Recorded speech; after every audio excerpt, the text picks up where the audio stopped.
সামনে যেটা দেখা যাচ্ছে এটা গোল্ডেন টেম্পল, মানে স্বর্ণ মন্দির, পাঞ্জাবের স্বর্ণ মন্দির।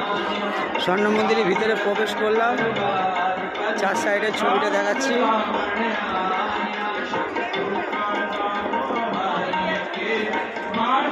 এই হচ্ছে পাঞ্জাবের স্বর্ণ মন্দির, ভারত বিখ্যাত স্বর্ণ মন্দির।